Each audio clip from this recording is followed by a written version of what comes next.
is now in session. Be seated.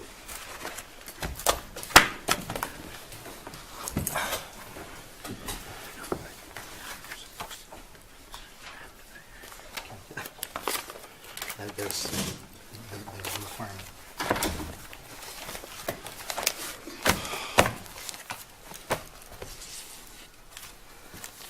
You have to spread back out after lunch, in case you're wondering here.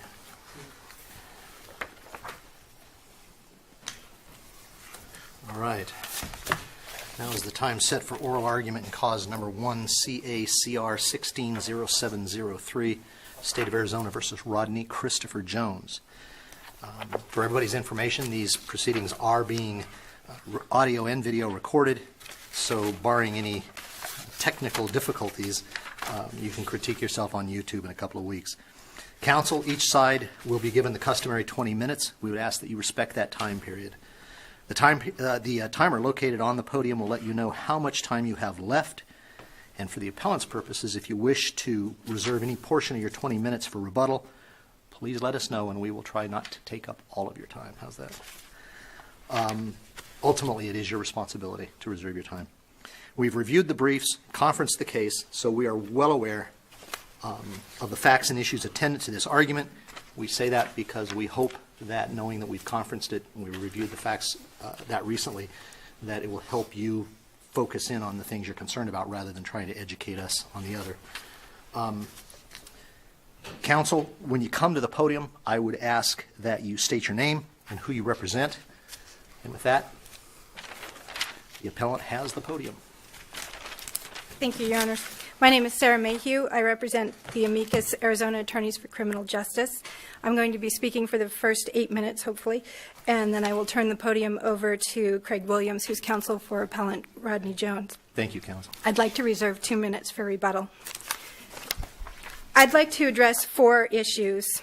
The first is that the state misstates the purpose and spirit of AMA, claiming that it provides only a limited immunity instead of the intended sweeping immunity that our Supreme Court recognizes in Reed-Callagher and that the Court of Appeals recognized in Dobson versus McClellan. Second, the rules of statutory construction do not permit the earlier and more general definitions of marijuana and cannabis from Chapter 13 to replace the more recent definition of marijuana that is specific to AMA, which is found in Chapter 36. Is replacement even an issue? I mean, don't we refer to AMA as an immunization from prosecution for those other statutes? So the way that it is framed by the state, and one thing I want to point out is because AMA is in Chapter 36, we're talking about something that is taking a certain a subset of the population outside of the criminal code if they've complied with AMA, if they are people with a qualifying debilitating condition and they've gotten their registration card. So we're talking about a health and safety statutory scheme, not a criminal statutory scheme. And I guess the point I'm addressing is it does not purport to set aside prior legislation, does it? No, what I'm saying is that the way the state has framed their issue with the relying on the definitions of marijuana and cannabis that are found in 133401 as opposed to the definition of marijuana that is in AMA, that instead of harmonizing those statutes so that we recognize that AMA comes second and it is specific to these subset of people that were intended to be taken out of that criminal context, by relying on the definitions from the criminal code, you are in fact attempting to supplant the specific definition that AMA provided, and that is the difference. So it's not an issue of in pari materia. It's an issue of when 2 separate statutes define a term differently, we don't choose which definition to apply to the others, to one statute. We don't pick one definition and say, oh, I like that one better, so I'm going to use that one instead. That's the issue. So let me ask you this. Ultimately, it is the intent of the electorate which drives this statute, is it not?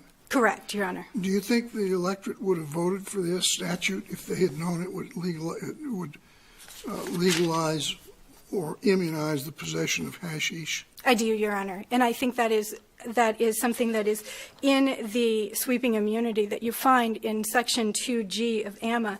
Although the state refers to the first sentence of Section 2G, the second sentence is the one that sets out the purpose of AMA, and it is very broad. So it states that the purpose of this act is to protect patients with debilitating medical conditions, as well as their physicians and providers, from arrest, prosecution, criminal, and other penalties going on if such patients engage in the medical use of marijuana. And the issue here is that AMA, from the get-go, included chronic pain as one of the debilitating conditions. And what we know is that opioids are an epidemic. And what we've seen recently, and this was in the supplemental authority that I submitted, is that there have been studies done in the states where medical marijuana was passed, and those studies were expecting to find an increase in impaired driving, but instead found a decrease in the number of people going to hospitals with opioid problems. So chronic pain was included. The other thing that AMA included was children. And I can tell you that when you look at the case that was rejected by the Superior Court, in this case, Welton, what you had there was a 9-year-old boy with a seizure disorder whose seizure disorder needed the higher concentrations that you find in concentrates. And you also have the fact that, do we really want to be encouraging children to be smoking?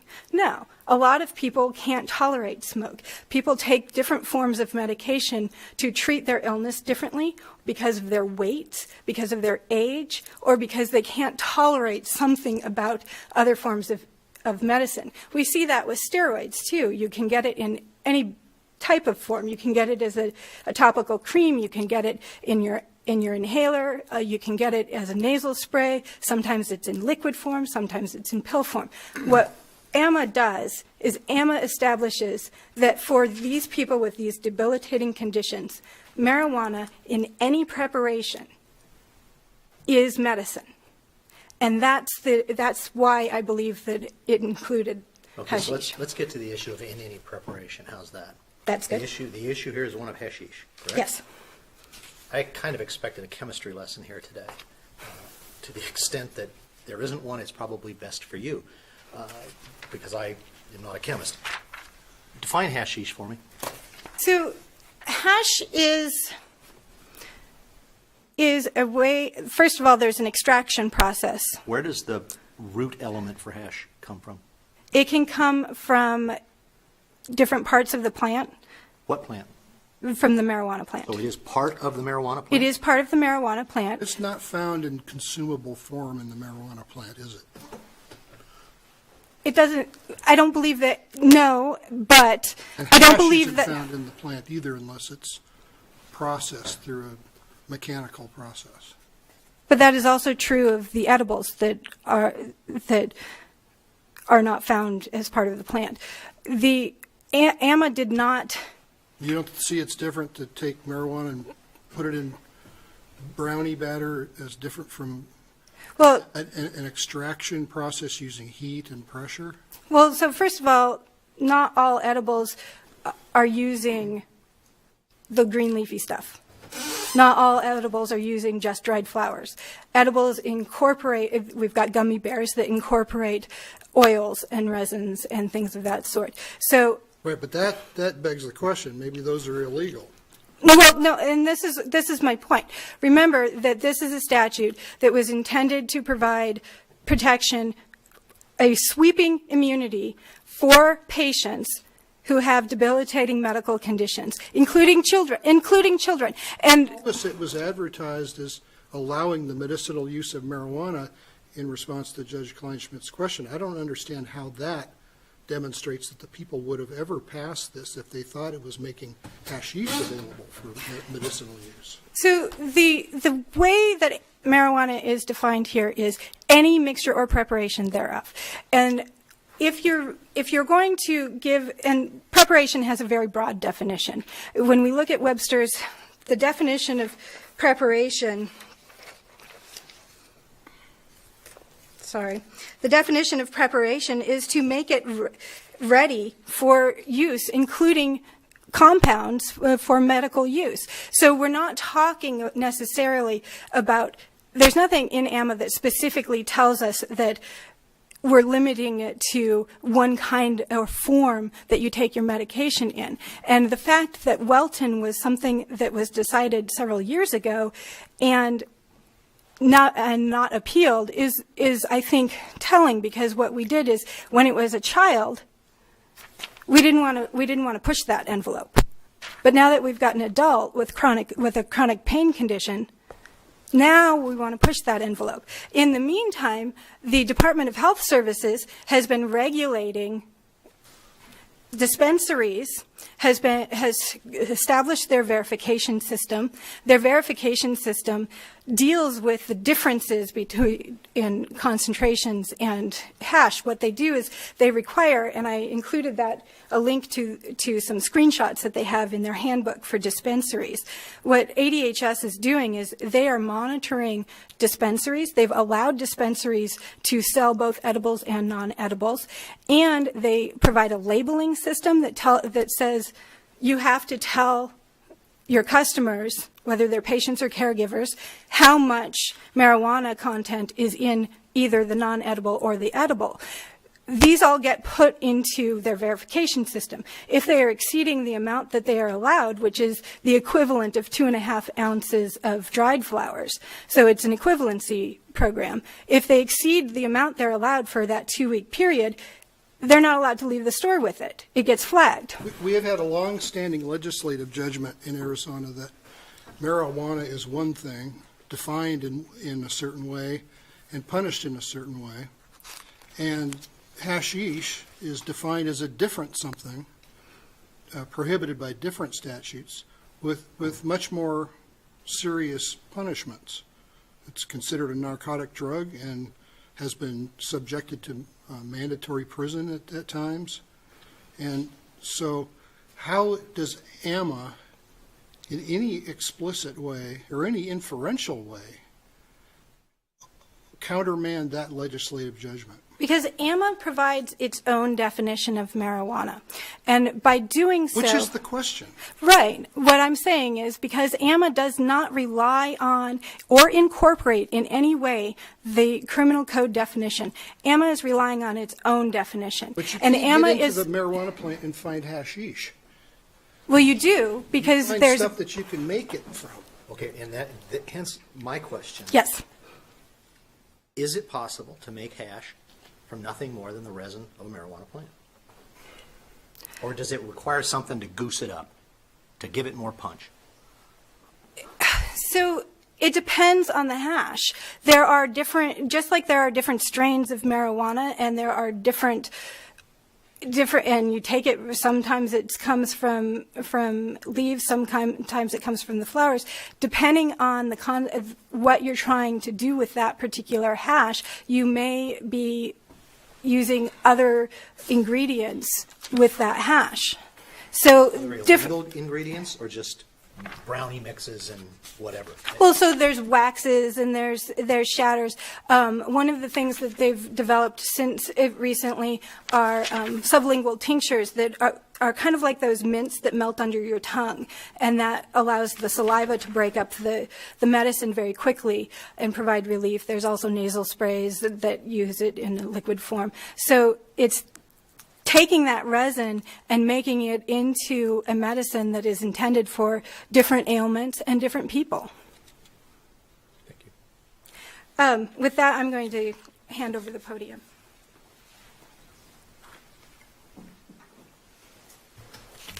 Good afternoon. My name is Craig Williams, and I represent Rodney Jones, who's present in the courtroom. I wanted to start off by talking about trying to obey the law. Now, we have 2 cases before this court because we included the Walton case that was actually included below in the court, and then it came up through my briefs. And that talked about a 9-year-old boy named Xander. Now, he had a bona fide AMMA card, and he had designated caregivers, which were his parents. He obeyed every part of that law, which is going through the process, getting the designation from a physician to go be able to do that. And he's a 9-year-old kid. So he had a specific need that the stronger medication required, which is the oils, the waxes, those kind of things. That's why the leafy part is not available for youth. AMA did not exclude children. And I would point out to the court on the questions that you were asking Ms. Mayhew, is that the AMA 28018 defines marijuana as all parts of any plant of the genus cannabis, whether growing or not, and the seeds of such plant. That answers your question about whether or not hashish or any of that can come through it, because this is Title 36 we're talking about. We're not talking about 3401 or 133401 or 133408 or 133405. Those are for the people who do not have the broad immunity of AMA. They're the ones that didn't get the AMA card and go and use it accordingly. But where do you find hashish in the marijuana plant? Well, I think, Judge, I respectfully disagree with you that it's just hashish you're referring to, because cannabis can be manipulated in many ways. And 3401 talks about cannabis. This is a wholly different statute. It's under the... I thought the argument was that because hashish is part of the marijuana plant, it's immunized under AMA. Yes, that's my argument, Judge. If I didn't... Where do you find hashish in the marijuana plant? You don't, do you? It's part of the entire plant. You can't make hashish without having a marijuana plant. That's for sure, but you also can't find hash in any consumable way in the plant.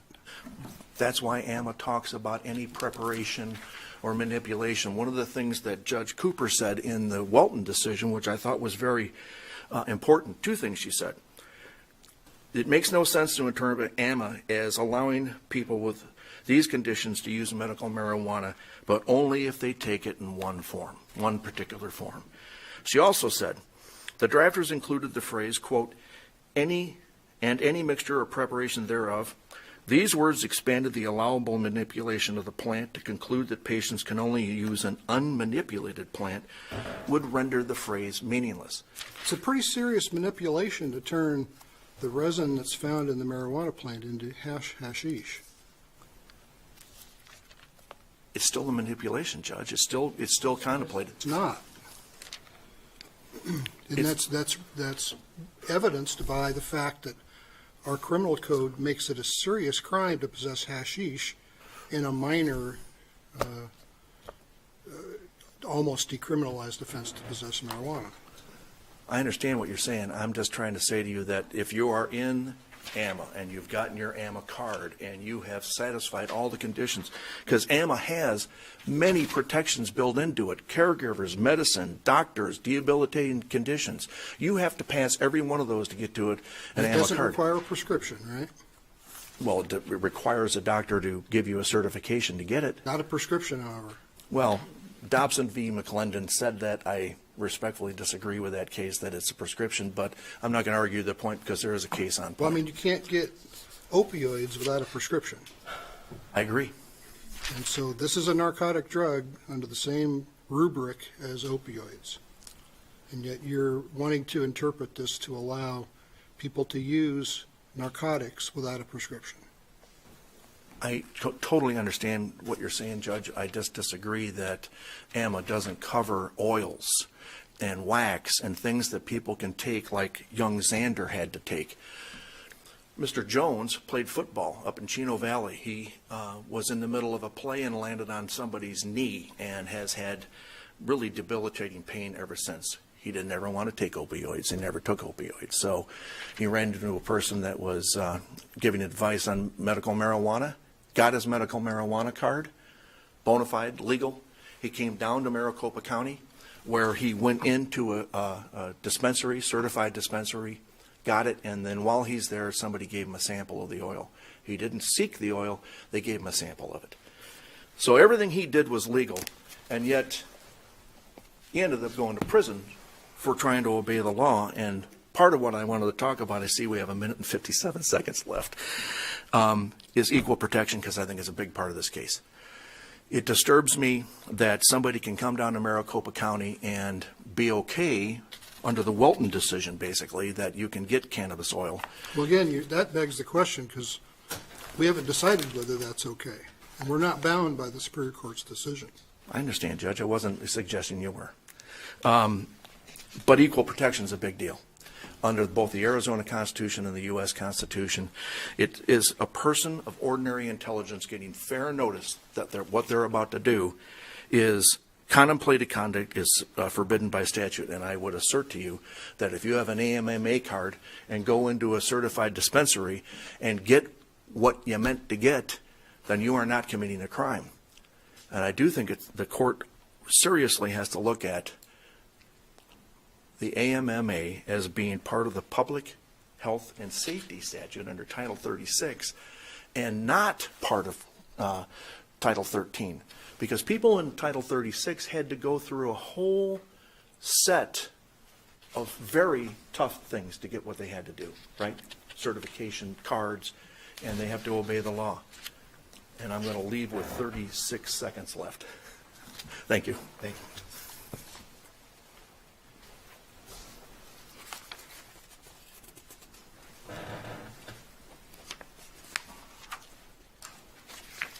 May it please the Court. I'm Dominic Dre, and with Michael Valenzuela, I represent the appellee, the state of Arizona. This is a case about the plain meaning of statutory language. The statute in question is the Arizona Medical Marijuana Act, and it settles this case in 3 easy steps. The first, the place to start, is the operative provision, the immunity provision in 2811. That allows that patients and providers are exempt from the general ban on possessing and using marijuana if they have a card and no more than the allowable amount. Step 2 is to look to the definitions for what does allowable amount mean. It is defined as 2.5 ounces of usable marijuana, and unsurprisingly, step 3, what is usable marijuana? It means the dried flowers of the marijuana plant and any mixture or preparation thereof. Isn't it in fact the case that when you start talking about usable marijuana, it's for purposes of weight to comport with the language of the statute and not some definition that says you can't take the same resin off the stalk, you have to take it off the flower? I think much is being made here of something that was never intended to be applied in this fashion, and that is that the issue of usable marijuana goes to that 2.5 ounces. But that's the only thing that allows a person to use any marijuana under the Medical Marijuana Act. It's that one provision. That's why I traced it back to 2811A1, which is the actual immunity. So that speaks in terms of allowable, and allowable speaks only in terms of usable. There's no other provision that just generically says you have a right to possess and use marijuana. So you're taking the weight provision, merging it with the volume, the definitional provision, and saying that the one controls the other. I think I'm just walking through the parts of this statute. I don't. I think that what's been done here is an attempt to circumvent the specific language of the statute, and that concerns me. Well, because, the specific. when we talk about, for instance, any part of the marijuana plant, you guys argue it both ways in your motion, and it's frustrating. You say that the resin that's used is not a part of the marijuana plant. Agreed? I don't agree with that, no. You didn't say that? I think we concede that resin comes only from the marijuana plant. Now, there's a process to generate it that's more than a mere preparation, and that's probably the heart of this case. The resin itself? Yes, sir. Among other reasons that we know that it's not a mere preparation is the way that sentence ends. It says, a preparation of, let me find this. Here's the context. Does not include, so this is in the definition of usable marijuana. So where are you at? 2801, paragraph 15. Usable marijuana is the dried flowers of the marijuana plant and any mixture or preparation thereof. Then it does not include these other parts of the plant. And this is the part that the other side tries to minimize, as if it was just some kind of throwaway, but this is actually very meaningful. It says also that it does not include any non-marijuana ingredients combined with marijuana and prepared for consumption as food or drink. When you were citing that, why didn't you put in the two words that say, does not include the weight of any non-marijuana ingredients?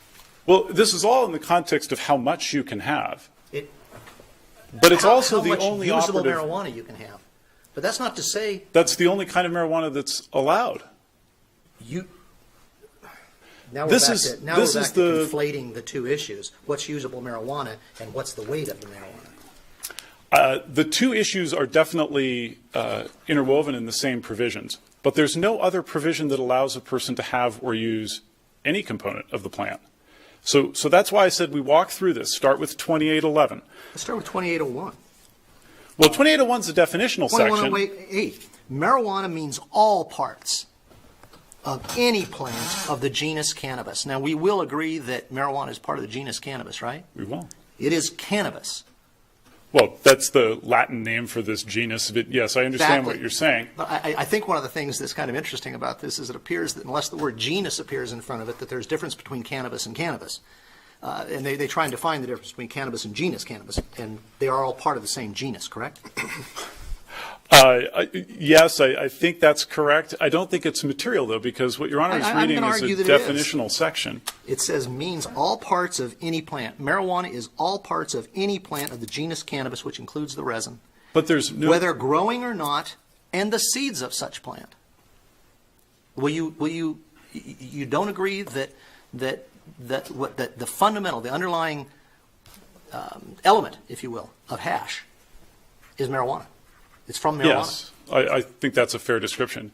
But what's missing, Your Honor, is any point in the AMMA that says a person may consume marijuana without an adjective. Well, That's what's missing. let me ask you something about, most people would agree that hashish for recreational use is not a good idea. But what's the harm in hashish for medical purposes? It's not up to us. The people wrote the law that they wrote, of course, and I don't know enough about it, to be honest. By the grace of God, I've never had need to have recourse to medical marijuana for pain relief or otherwise. But the people wrote this law. It may be a good public policy argument to allow it. Oh, by the way, that Weldon case at the other It side? sounds like a good idea to allow it. Perhaps so. Perhaps we should run Proposition 203.1 and get the law changed. But But they would argue it's already there. They- By the they clean- would, by the and they're clean mistaken. reading of the statute itself as it's currently drafted. I'm familiar with their argument. Is there The any problem is that the ambiguity here? statute. Is there any- No, sir. No, sir. The problem is that the statute does not include a blanket authorization for using marijuana. They can't point to a provision. I'm saying walk through these steps. 2811, that gives you the authorization, but it speaks in terms of allowable amount. Allowable amount gives an amount of something specific. That makes sense, right? The same way that every other prescription is written for an amount of some particular drug. I can't take a prescription for, I don't know, some kind of low-grade painkiller and trade it in for OxyContin. You can only have the amount of the particular thing. So then we look down to paragraph 15, the usable definition, usable marijuana definition. And that explains the mixture or preparation thereof. And as the court has already explored with the other side, this is not some mere preparation. Cannabis, and hashish in particular, which is the subject of this appeal, is 35 times more potent than leafy marijuana. Always? That's my understanding. Different forms of concentrates could achieve different levels of potency, but that's not before the court. Why isn't that a preparation? The reason it's not a preparation, I'm glad that you asked, is that, well, first of all, it's a transformation. It's a radically different drug, which the Supreme Court of the state has acknowledged in the Bollender decision. The other two state Supreme Courts, which are merely persuasive authority, but I commend to you the Carruthers and Perello decisions from Michigan and Montana, respectively, which we cite in our briefs. They have realized or recognized the same thing, that this is more than a preparation. It's a totally different drug. And then there's Our law recognizes that. Yes, sir. In fact, and this is one of the better points, is that the discussion in Title 13, 3401, goes through a careful discussion of what constitutes cannabis, and that is the background against which the AMMA legislates. So although I'm not trying to import that definition, as I've just been through at some length, I'm being rigorous about the definition in the AMMA. But we can look to that statutory background. That defines cannabis as every compound, manufacture, salt, derivative, mixture, or preparation. Now that's interesting because in the AMMA, they only use mixture or preparation. They don't say derivative, which is the closest thing you can get to hashish.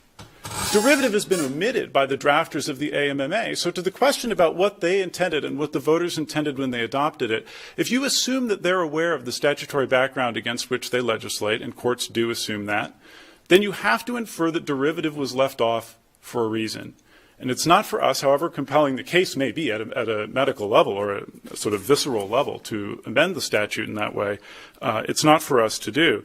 There's also the absurdity of saying that you could include a 35 times more potent drug and yet still have the same cap on the amount.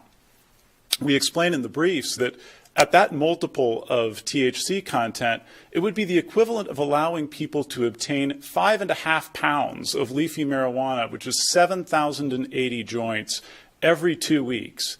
That's an absurd outcome. The voters did not intend something like that.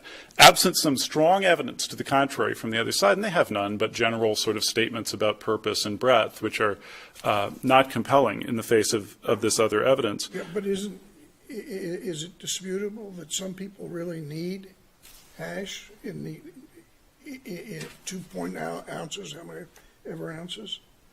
I don't know the answer to that. There's certainly nothing in the record to that effect. The other side points to the Weldon case, and I think it's worth noting, and maybe this gets dangerously close to the chemistry lesson, for which we will be quite the entertaining group trying to sort it out. But that case was about something called CBD oil, which is an oil made from the marijuana plant, but it's a low THC. It's a non-psychoactive oil. It's nothing like the product at issue in this case. What we are talking about now is a high THC extract. So it may be possible that you could actually interpret the AMMA in a way that allows the outcome in Weldon, that allows for this kind of lower grade, if you want to call it that, lower potency product. That's probably a question for another day, and it's actually not before this court, although my friend on the other side mentions that he cites that case. That doesn't make that a live issue. So the purposes that would be served can be accomplished in that way as well. One of the other statutory provisions that I'd like to talk about just briefly that the other side, or rather that amicus for the other side discusses in the in her brief, is 2811C, which talks about incidental quantities. This is not actually a concern for the state or anything to be concerned about for the court. I think the best way to read this is as an anti-gotcha provision that protects people against stray bits of cannabis or stray bits of marijuana that are left around from previous uses. It says, the dictionary definition of incidental means being likely to ensue as a chance or minor consequence, occurring merely by chance or without intention or calculation. We know in this case that the possession of this marijuana was not a minor consequence or without intention. It was the purpose to possess this very strong drug. And so we're clear, the facts are that it was given to him when he stopped at the shop. Yes, sir. So it was his intent to be given hashish when he stopped at the shop? As I understand it, he was arrested for possession, so I don't think it matters how he obtained, whether it was in exchange for money or whatever else. But the possession statute, I mean, at that point you are actually in the general criminal code, and it is a possession crime for cannabis as a narcotic drug. So read together, the best way to view the AMMA provisions, starting from the provision that creates the immunity in the first place, is as a rather specific allowance that goes to both quantity and the thing that you are allowed to possess in that quantity. I have not heard from the other side any statutory provision that would bootstrap the definitional paragraph in Part 8, 28018, into an authorization. That's merely a definition. It probably comes in useful for various parts of the statute, but it's not an authorization. So absent an authorization based on marijuana alone, we have to trace that through the provisions that I began with, which of course runs through the term usable marijuana. As I noted, that's consistent with precedent from the Arizona Supreme Court and from this court, which have recognized the distinction and have upheld that distinction. On the stray points about entrapment and equal protection that appellant raises toward the end of his brief, none of those issues are preserved in this case. They were not argued or ruled upon below. The fact that one court in a different county has a different rule does not constitute an equal protection violation. Otherwise, every circuit split in America would be an equal protection violation. Talking about every circuit split in America, we're talking about 2 counties that share a common border in one state. It doesn't matter, but Okay. that's... So you wouldn't have a problem with the idea of someone going to prison in Yavapai County for something that they wouldn't even get a citation for in Maricopa County? At a visceral level, it's It's a violation of due process. it is not. What is it? It's just the way that the law evolves. When you have an open question and it's been answered in one place and not in another, it remains to percolate through the judicial system. And that's why we have this court to settle it once and for all. If you look at the definition of the state court system, it says it is a unified court. So we apply a single law, correct? I don't think that resolves the issue of whether you have an equal protection violation. You don't think there's a due process violation if a unified court, in one section of the unified court, is putting people in prison for something they're not even charging a misdemeanor for in another? Yes, that's how the jurisdictions of the counties work. Otherwise, it would be to say that Yavapai has to surrender its sovereignty to Maricopa's But decision. in any event, you could erase the problem by deciding, we could erase that problem by deciding in your favor. Well, yes. And I hope that the court does. With that, unless there are any further questions, I'm happy to yield the balance. Thank you, Counsel. Thank you. Very quickly, Your Honors, I would note that in AMA, Section 36, 280602 speaks specifically of allowing dispensaries to dispense marijuana, not merely usable marijuana. So there is, so under what the state is telling you, you would be allowed to go in and buy it, but then you're in violation of the law for possessing it. And that is a notice problem, because these are licensed dispensaries. They're regulated. The verification system that the state has allows for accounting for the difference between concentrates and dried flowers. Does it constitute a violation of equal protection for one county to have a policy charging and imprisoning where another county in the same state with a unified court system does not charge or? Absolutely. It's a notice problem. It's a violation of equal protection, and the rule of lenity should apply. Thank you. I got to tell you, sometimes arguments drag, and that one didn't. Counsel, thank you. There is a reason for oral argument, and I think you have met our needs today in regard to the question we asked. We really do appreciate. This is not an easy question. If it was, it wouldn't be being decided as inconsistently as it is across the entire country. So thank you for your time. Thank you for your argument. We are going to take the matter under advisement at this time, and we will issue a decision in due course.